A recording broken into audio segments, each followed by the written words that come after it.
Good afternoon. Today's objectives are to discuss best practices for the care and handling of GI endoscopes. We're going to focus on that. Some of the other objectives are to provide solutions to some of the reprocessing dilemmas that you face in your GI and endoscopy unit. We want to increase awareness about the risk of GI endoscopes transmitting superbugs. This is not a risk that has diminished entirely. The number of infections appear to have been reduced, but this is still a concern that we'd like to have on your radars. We're going to discuss the importance of adhering to manufacturer instructions for use. That's what IFUs refers to, as well as published guidelines. And we'd like to provide some recommendations to improve safety in the GI endoscopy unit, so that when you leave today and after you see this seminar and this lecture, you will have some tools to actually go back to your unit with and to implement. And if you have any questions about any of this, you can contact Ron or me, and we will provide you with that information at the end. Larry, thank you. And our audience, thank you for attending today. The first question for today to our panel with Larry and myself is, why has the number of reported E. coli and Klebsiella outbreaks linked to a GI endoscope increased in recent years? And I think this is a topic that we really should focus on as our first question today. So Larry, let's begin. This is a very good question. Some of you have considered in the past that, for example, with duodenoscopes, for many, many years, there didn't seem to be too many infections. But then as time has gone on, we're starting to identify a lot of superbug infections linked to duodenoscopes. And the fair question to ask is exactly why. Why have things changed? And there are going to be a number of reasons for that. One factor in particular that contributes to this finding is that in past years, these bacteria were generally susceptible to antibiotics. You might say they were able to stay under the radar. So infected patients treated with these drugs could be cured. We didn't have significant morbidity and mortality. Transmissions of these bacteria, therefore, as I said, remained under the radar. Their in effect were invisible. This is going to bring up an important discussion, which we won't dwell on today, but the difference between a transmission of a bacteria and an infection. Transmissions in the past did not generally result in infections, but today, those transmissions are. So for example, however, many of these bacteria today that were susceptible to the antibiotics in the past are now becoming resistant, even to your carbapenems and your colistin antibiotics, which you know and we've heard are called last resort antibiotics. These now are causing a hospital's infection detector radar to light up and to send flags to the managers saying, we have some problems. We now are identifying a cluster of infections that are standing out and are being observed by us because they are uniquely resistant to antibiotics that they were not in the past. As a result, the number of reported superbug outbreaks are now increasing. And again, the primary reason for that is the antibiotic resistance, such that the number of bacterial transmissions that now convert to bona fide infections, in the past, this percentage was low. Today, it has increased significantly due to this antibiotic resistance. Question number 2. What factors might cause a duodenoscope to remain persistently contaminated with superbugs? And this is a very challenging question for all of us to be concerned with. Thank you for that question, Ron. There are a number of reasons why, or factors, if you will, that might contribute to a duodenoscope remaining persistently contaminated. And this is what has caused concern in the United States and globally with regard to the reprocessing of duodenoscopes. Why might they be cultured positive and still found to be contaminated with a superbug, even though they were reprocessed according to manufacturer's instructions?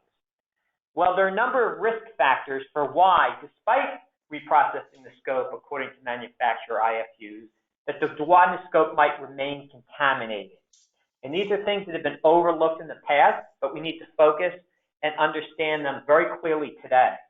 The first one is somewhat obvious, breaches of manufacturer reprocessing instructions. Well, if we don't clean and disinfect the scope according to the manufacturer, we may be missing channels or surfaces, and therefore the instrument can remain persistently contaminated. So faulty manual cleaning would be an example. Delayed reprocessing, which we will talk about a little later. That is, not reprocessing the duodenoscope promptly after the procedure. And of course, improper storage. We can do everything right. The endoscope can become colonized and persistently contaminated if for no other reason than storing it improperly.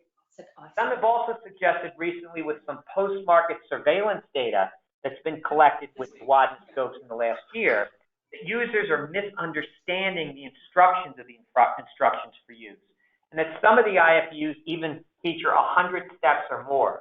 So this is a factor that is contributing to endoscopes remaining contaminated. Of course, we're all aware of complex designs. If the instrument is not designed to facilitate cleaning, it can in turn then hinder cleaning. Damage. This is one of the more overlooked concerns.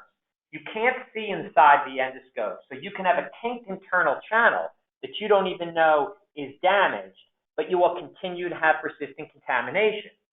So damage is a very important risk factor. Maybe the most overlooked risk factor, because we're all very busy, is inadequate service and maintenance and repairs. If we use endoscopes, just like if we were to drive our car and we were not to change the tires in time, what can happen? The tread can wear out and the tires can explode and cause us problems. So if there's anything that you can glean from today's lecture, this is one of the most important points. Please assure adequate service and maintenance to reduce the risk of persistent contamination. And of course, inaccessible biofilms building up inside the channels. Again, this would be difficult to visualize because we cannot see inside the channels. These are all important risk factors. Please take note of them for a duodenoscope remaining contaminated. We'll now address some of, in the next couple slides, we'll be addressing some safety measures to mitigate these risks. But in the meantime, let's discuss some background information.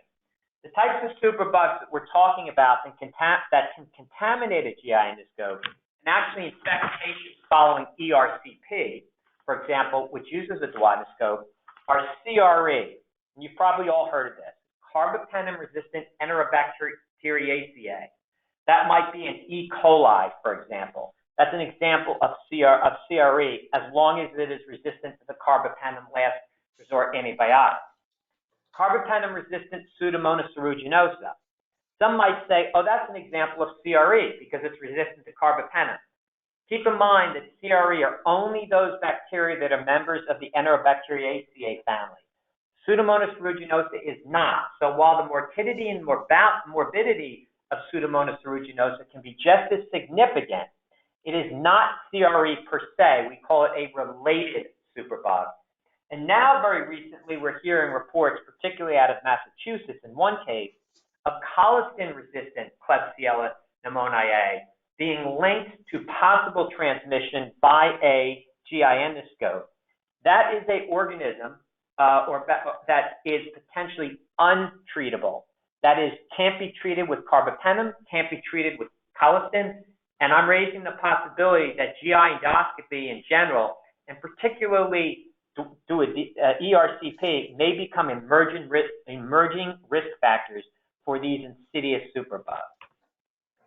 Now, our focus today is on the proper care and handling of GI endoscopes, and as you clearly can appreciate, it is a public health priority. Some considerations to demonstrate that: we have 15 million procedures being performed annually. So if there are risks that can cause GI endoscopes to transmit superbugs, we have a problem because we're not performing nearly 250,000 or 500,000 procedures. We're performing 15 million, and that can produce significant morbidity and mortality if we don't address the risk and mitigate it properly. ECRI Institute in 2019, one of their top 10 health concerns was the mishandling of flexible endoscopes after disinfection. This goes to the title of our lecture about the care and handling and the importance of it. And you may recall that in 2016, the U.S. Congress even issued a report highlighting concerns about duodenoscopes transmitting CRE and related superbugs. So this is a serious public health priority. and all of your coming today to listen to this lecture demonstrates it. Ron, would you like to add something? Yes, Larry. I've been traveling the country and finding that not only has the GI team been involved with the duodenoscope, but also there's new challenges with all the exciting new therapeutic endoscopes. The therapeutic endoscopes that have been created to do the interventional type of procedures certainly has created more channels. They've created different elevators. In particular, you have your endoscopic ultrasound scopes, which I know is a very challenging scope to clean. Also the bronchoscope, and as well in our laser procedures with 2-channel endoscopes. So it's important for us to know that it's not just in the duodenoscope, but it's the challenges of all these therapeutic scopes. We're doing more therapeutic, we're doing more blood, kind of resection types of things with polypectomies and sphincterotomies. So it's good to be aware of all the different concerns we have on all the different scopes. Thank you, Ron. I would also add very briefly that bronchoscopes appear to be an under-recognized risk for transmitting CRE and related superbugs as well. And I have a paper in the peer-reviewed literature coming out in a week or two that is a very detailed review of 12 cases that are linking less complex endoscopes and duodenoscopes and linear echo endoscopes also to CRE transmission. So please keep that on your radar. Thank you, Larry. That was very well done. And I'd like to be able to add now that we have a third question that we're going to challenge you with, which is what safety measures can reduce the risk of a GI endoscope's persistent contamination and transmission of these superbugs? So it complements the last question. Now we're going to try to see what we can do. Right. How would you answer that? Right. Thank you, Ron. Earlier we talked about the risk factors, such as inaccessible biofilms developing, damage to the endoscope, complex design that hinders cleaning. Now let's talk about actual safety measures that can be implemented by you in your endoscopy unit and your CSPs to reduce this risk and improve patient safety, because that's really what our goal is. I'll give you a little animation here. You're looking at the distal end of a duodenoscope, and you see the 4-step elevator channel, which has been difficult to clean. That, like the rest of the duodenoscope, as well as bronchoscopes, as well as GI endoscopes, need to be meticulously cleaned. Routine auditing is very important to assure proper reprocessing practices. This is often overlooked. We're very busy, and maybe we do a routine audit. I'm talking about an internal audit, not necessarily a joint commission audit or an external audit, but internal, where management can interact with staff and ensure that we're doing things properly, and if we identify non-conformances or deviations, we can promptly correct them. I talked about earlier repair and maintenance as being a major concern of mine. So I'd like you to try to ensure that the proper maintenance and servicing and repair of the endoscope is being performed. And please refer to the manufacturer's IFUs to get a scheduling program so that you know how often to return the scope to kind of be proactive and preempt any type of repair that might cause persistent contamination and disease transmission. Monitoring the brushing and cleaning effectiveness. If we use a brush of the wrong size, we're not properly cleaning the endoscope. So we want to also assure that when we're monitoring brushing, we're using the right brushes. Using a borescope to inspect the GI endoscope's lumens. You probably heard some of this. Ron will talk a little bit about this, but a borescope will examine the internal lumen as warranted to confirm whether there is damage, biofilms present. And also I stress that we consider not only just for duodenoscopes, but also flex endoscopes as warranted, performing one or more of the FDA's 4 supplemental measures that it published in August of 2015. An example would be sterilization, ethylene oxide gas sterilization. Another would be culturing the duodenoscope, the reprocessed duodenoscope, I should say, for bacteria to confirm its safety. Would you like to add something, Ron? Yes, Larry. In my last training program at one of my hospitals that I had gone to, they brought in a new team member that I thought was very active and helpful, and that's the infection preventionist. That person has been a tremendous asset to them in helping guide them and support them. I think the supporting of the issues and the cleaning of an endoscope are now getting the attention I think they deserve in our market now. and I'm glad to see that that happens. Also with Joint Commission inspections, where they're now asking for much greater detail in the documentation of the cleaning process and also the data that you need to back that up. So I think these are areas of positive support for going forward in our proper cleaning. Thank you, Ron. Well said. Now, question number 4, which again goes back to which is the best practice following. And we're looking at the best practice either following the endoscope manufacturer's instructions or guideline advice.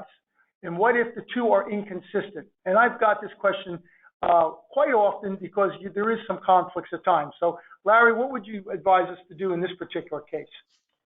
So in general, the best practice would be to follow both, because both would always be consistent. But the guidelines should mimic, if you will, the manufacturer's IFUs. But in some cases, that doesn't always happen. So we will address that as well as what if the two are inconsistent. So in general, Ron and I recommend adherence to the manufacturer's IFUs, instructions for use. Although there can be some reasonable exceptions. You may remember years ago there was a discussion about using 2% glutaraldehyde during a 20-minute soak off-label or during a 45-minute soak on-label. So the guidelines usually endorse 20 minutes, while the manufacturer's IFU endorsed 45 minutes. So there was an inconsistency. What would you do? In general, we do recommend, as I said, the manufacturer's IFUs, but there may be reasonable exceptions, such as data in the literature supporting another practice. Another example we'd like to discuss is guidelines may advise the pre-cleaning of endoscopes at bedside by suctioning detergent through the endoscope. You've seen these guidelines, you've heard these guidelines, and you most likely practice this. When you remove the endoscope from the patient, you use detergent to suction through the endoscope and wipe down the insertion tube. This is performed at bedside immediately after the procedure. However, some of you may be familiar with the fact that the GI endoscopes IFUs sometimes recommend, and have been revised at times, to recommend using only water for wiping down the insertion tube and for suctioning through the endoscope at bedside, not detergent. This is an interesting change that discussing this with the manufacturer of your GI endoscope will provide you with more insight, and you can confirm whether the manufacturer is recommending the same as guidelines or something slightly different. So, what should you do? We recommend cleaning the endoscope using a detergent, not necessarily water, just water. And as I said, some manufacturers may disagree. We'd like to ensure that the detergent prevents bioburden from hardening, removes and has been proven to dissolve bioburden, and is compatible with the endoscope's materials. A detergent that damages the endoscope's materials but otherwise is great for cleaning is not helpful. The example might be an autoclave. You could put your endoscope in an autoclave to make sure you destroy every organism, but then your endoscope is destroyed, so what good was the autoclave? So this is something very important to keep in mind with regard to our recommendation to consider using detergent whenever possible, not water, at bedside to clean the endoscope. Here are some popular standards we'd like you to review periodically and as often as possible to stay up to date and to assure a complete understanding of endoscope reprocessing and infection control practices. There are some other guidelines out there, but I thought when Ron and I designed this presentation, we thought we would bring these particular ones to your attention. One other important point I would say is that you review the endoscope model schematics so that you get a sense that for each of your endoscope models in inventory, you know what internal channels there are. Different GI scopes have different internal channels, different internal schematics, different internal designs. One shoe does not fit all feet. So we want to get an understanding of how to differentiate the endoscopes, and this is crucial because of a scenario that we will discuss with you shortly in an upcoming slide. So please understand fully the design of the endoscope, and you can get some information on that through the schematics.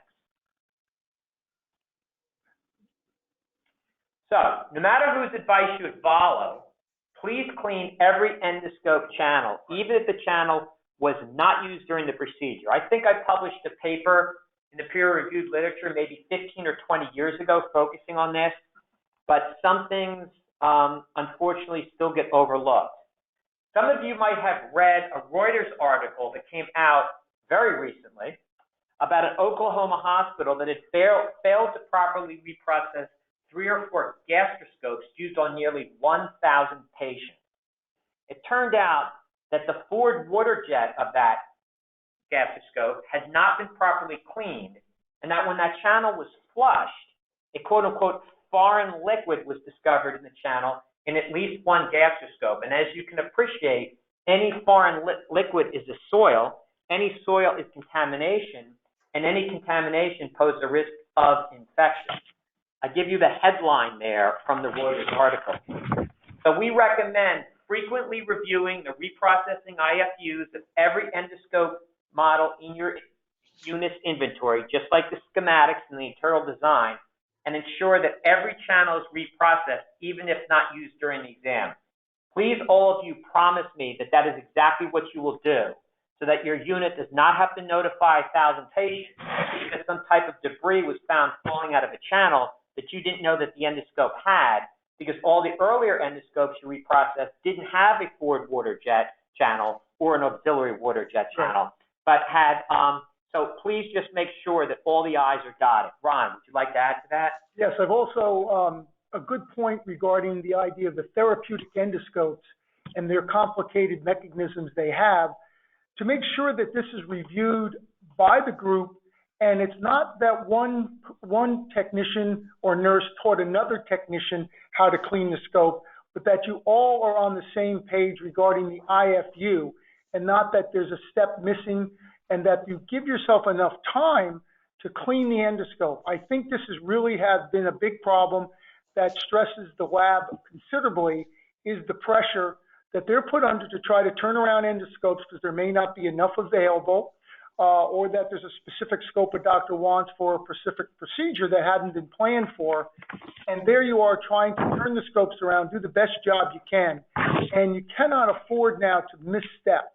And I think that this would be the best advice I could say to anyone in cleaning endoscopes, is that you know the particulars of every model and that you've learned it from the IFU, and not that if Joint Commission comes in and they ask, well, where did you learn to clean this scope? And you say, well, the last tech that was here taught me. I think that would be not the proper answer. So I think that should be reviewed by all management and staff to be on the same page. And I think this will help considerably in standardizing your cleaning care.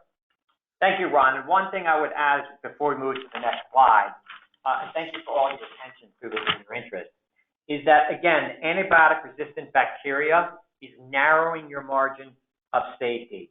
It's limiting the ability to make an error and get away with it. In the past, we could make mistakes and the bacteria were susceptible. They're no longer susceptible. So the importance of very aggressive and robust quality control and management measures to assure proper reprocessing is more crucial today than ever. Question number 5. Thank you, Larry, for your insight into that particular question. Now, a new question for you is, what is the ideal type of detergent for cleaning a GI endoscope? Can you help us with that question? As all of you know in the audience, there's different types of detergents that we can use, but they are crucial to cleaning a GI endoscope. We recommend detergents being used in pre-cleaning at bedside, but particularly during manual reprocessing and cleaning in the sink in the reprocessing area.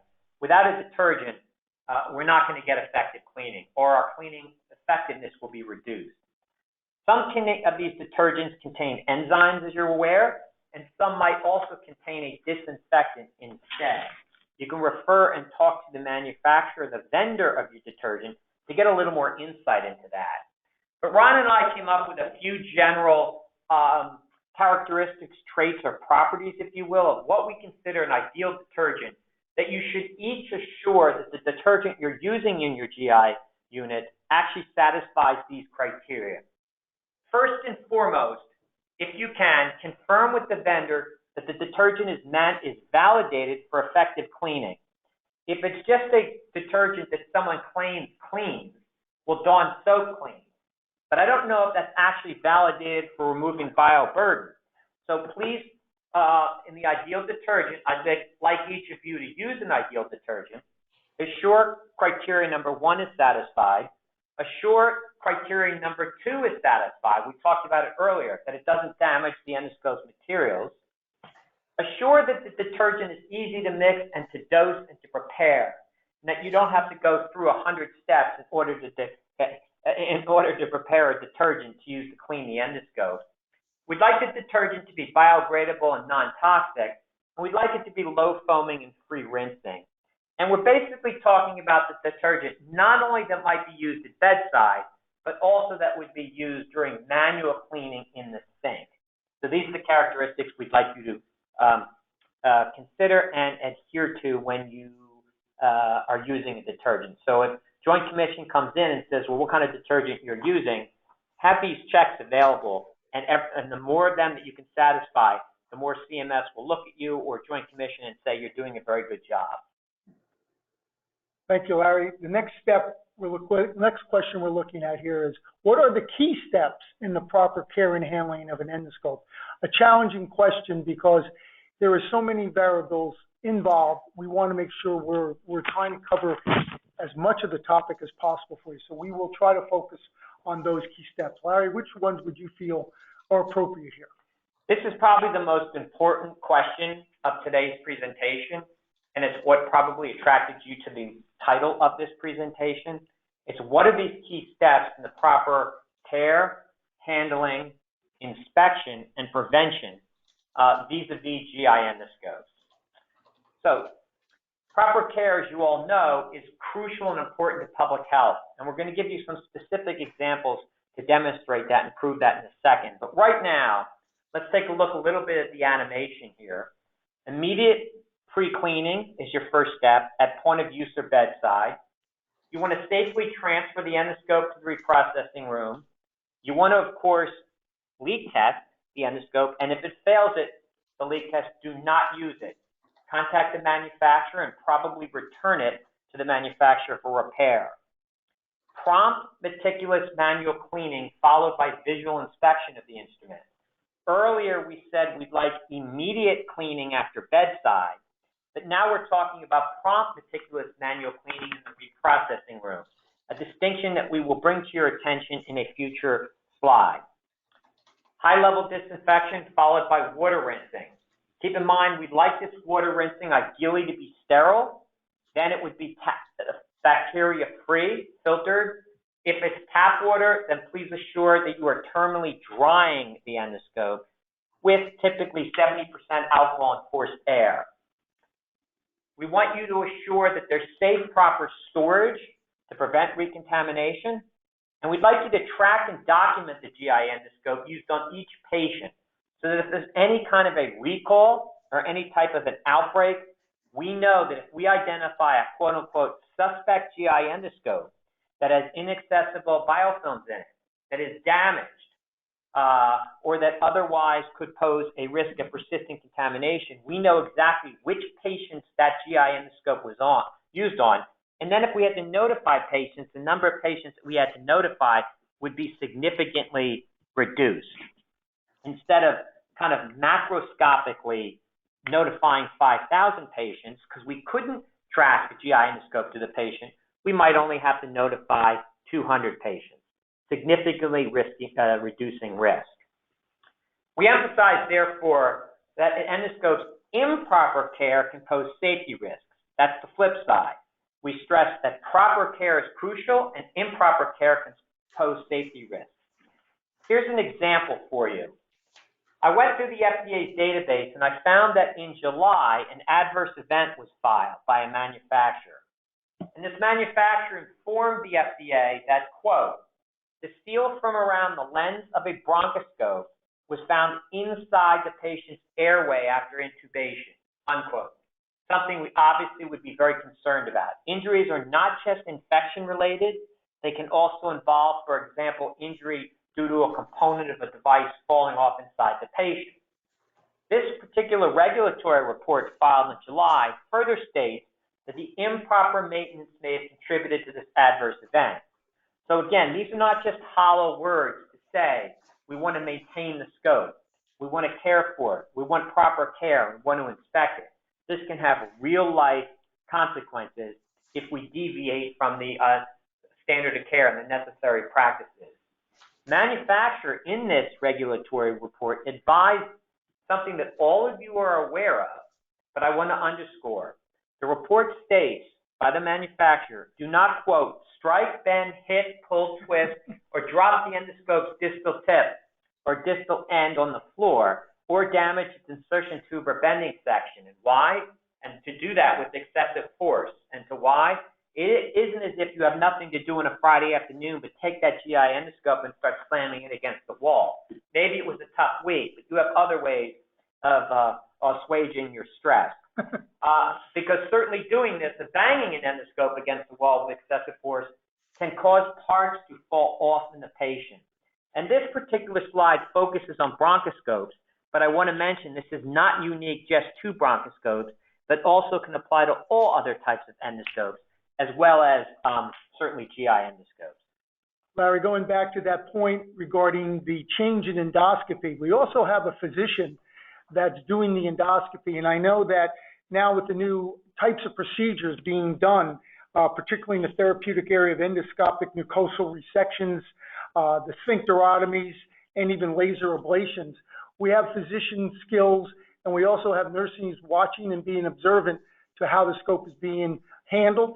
And to make sure we do a thorough inspection after those therapeutic procedures, I would advise to be an important step to add to your cleaning process as well. Thank you, Ron. So now for question 7, we're going to move into an area that is very, very interesting. It's been brought up as a new area of confirming, and these are monitoring kits that are available to assess how effectively a GI endoscope has been cleaned. It's an area that has been available, but now I believe it's becoming part of the routine of endoscopy cleaning. Larry, can you embellish on this area for us, please? Yeah, thank you, Ron. I won't spend too much time on this slide, although it is of an important topic, simply because we have a couple other topics we want to get to today and give you time to ask some questions. But there's several kits that are available. And in general, these kits, as you may know, are used to measure and quantify the amount of residual debris or a marker soil, quote unquote, that remain on the instrument. They're used to monitor cleaning effectiveness. They may also be used to assess cleaning competency of staff, to detect possible endoscope damage. For example, you've cleaned the endoscope thoroughly, but you keep finding a marker soil in the endoscope when you use one of these kits. That should raise an alarm that the internal channel may be kinked or damaged. And also, if a vendor provides you with a new detergent or cleaning brush, you would use it, and then you would assess how well does it compare to your current cleaning brush and detergent. You can use these kits to as part of a quality assurance program for these particular reasons.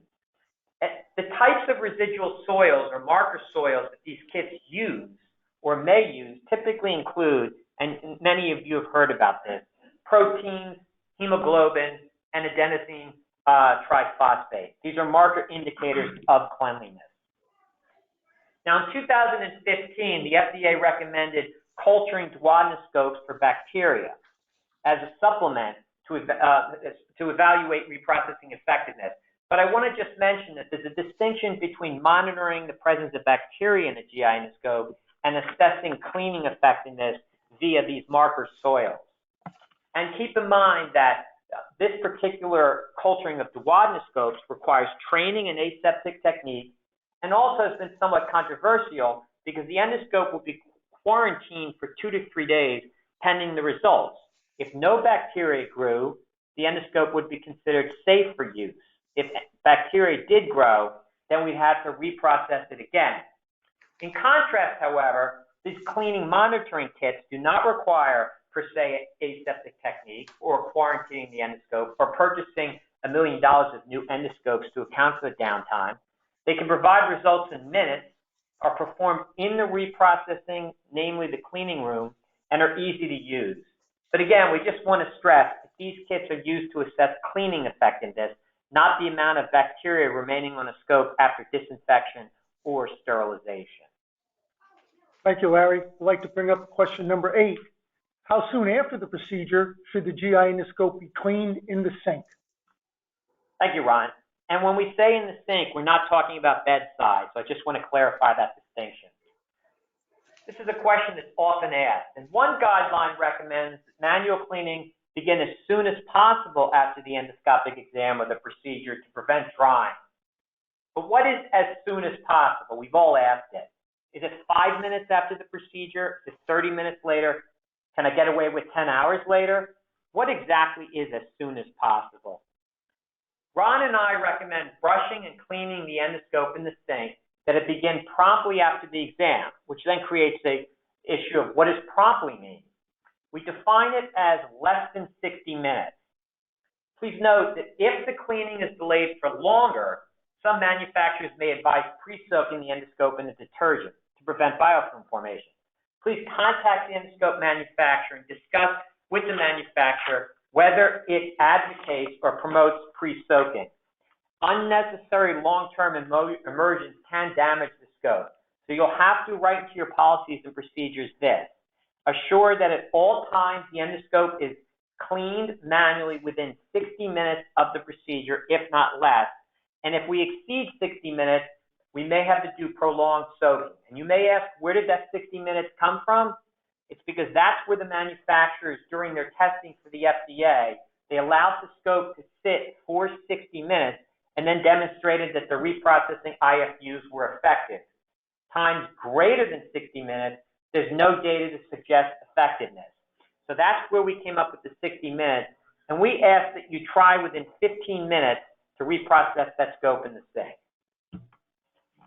Thank you, Larry. That's good, very good details.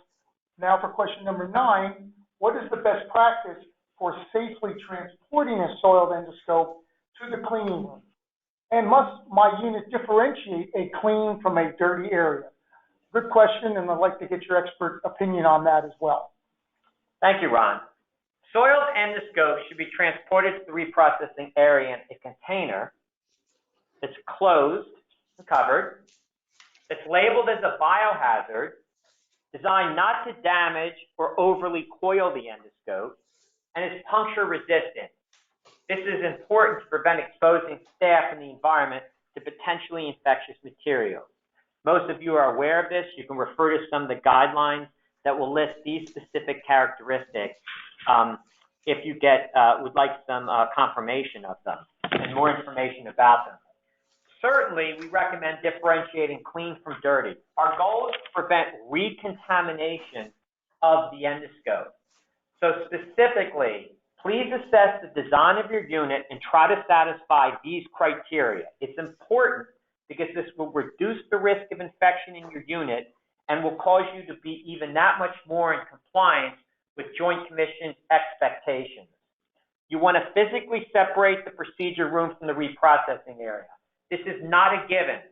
I have read and am aware of instances in which the procedure room where the GI endoscopy was performed is in the same room as the automated endoscope reprocessor that's reprocessing the scope.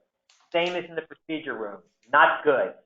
And we want the reprocessing area to be separate from where the endoscope is stored. Otherwise, the endoscope can be recontaminated. We'd like the storage area to be clean, dry, and well ventilated. You're familiar with that. The upshot of this is we'd like the GI unit's workflow to move from dirty to clean.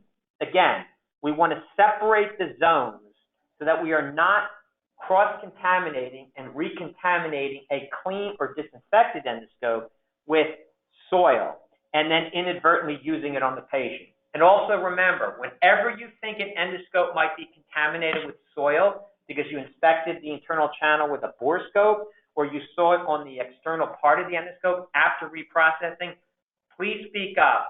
Please send that scope back to reprocessing and send it back into the system, the loop, have it reprocessed again until no more debris is visible. And we'd like you to design the unit to prevent recontamination of the GI endoscope, as we're talking about, so that when it's transferred from the storage area back to the procedure room, The endoscope has not been recontaminated with soil and is safe for use. Larry, that's very helpful. And also there is guidelines within all the professional societies that can certainly be referred to help in solving any questions regarding the workflow or how an endoscope is transported through from the procedure room to the cleaning room and then through for high-level disinfection back into the cabinet. So let's move on now to question number 10. In question number 10, should my unit use duodenoscopes or ERCP scopes with disposable components? This has been a very hot topic, one that the FDA has gotten involved in, and one that is extremely challenging for the technicians to be responsible for cleaning the scope when maybe there's not a way to clean the scope. And Larry, I'd like to address this with you now for the audience to see what you would say in this regard. How would you answer this question? Thank you, Ron. And this is our last question. And again, I thank all the participants for their attention to our questions and to listening to our answers. Recently, the FDA came out with an edict, if you will, asking that hospitals begin transitioning from the traditional duodenoscopes we've been using to those with disposable parts or components, or what we call an end cap. So on August 29th, the FDA recommended this practice and wants this transition to begin. And I could probably talk for about 20 minutes or 30 minutes just on the slide, so I will be brief. According to the FDA, disposable designs, and of course we would all agree, simplify or eliminate reprocessing. Assuming you're not reusing a disposable device, there would be really no reprocessing at all. And this may improve safety compared to the reusable duodenoscopes that feature a fixed end cap, which are the ones you're currently familiar with. We call these traditional duodenoscopes. Question then is, when or how will this process begin? We foresee facilities in the near future beginning to adhere to the FDA's recommendation and to transition from the conventional duodenoscopes to models with single-use removable end caps. The purpose of the removable end cap is so that you're able to get a brush into an area that hitherto we could not adequately clean. So by removing that end cap, the FDA suggested reprocessing will be facilitated. Alternatively, the FDA suggested that we begin evaluating as time goes on completely disposable duodenoscopes, of which currently there are none available. There are a number of issues that come up on this, which I will discuss just now very briefly, and that is, will these, from a performance standpoint, will these disposable or quasi-disposable duodenoscopes perform as well as the conventional ones? Are hospitals going to be comfortable getting rid of their current conventional endoscopes, which they may have spent a lot of money on, to simply replace them with disposable duodenoscopes, or at least duodenoscopes with a disposable end? These are a number of issues that we need to think about, and we encourage more research to identify which specific disposable endoscopes or those with disposable end caps are more effective. And we want to make sure those end caps are not falling off in the patient. We talked earlier about a bronchoscope having components at the distal tip that might fall off in the patient. We want to make sure that the designs of these duodenoscopes do not also encounter that. Sometimes you can solve one problem, create another, and I'm not suggesting that's happening here. I'm simply raising questions that this may not be a panacea, but we can talk at a future time about mitigations using these disposable duodenoscopes so that we can assure the safety of your patients and the efficiency of your unit. That is our presentation today.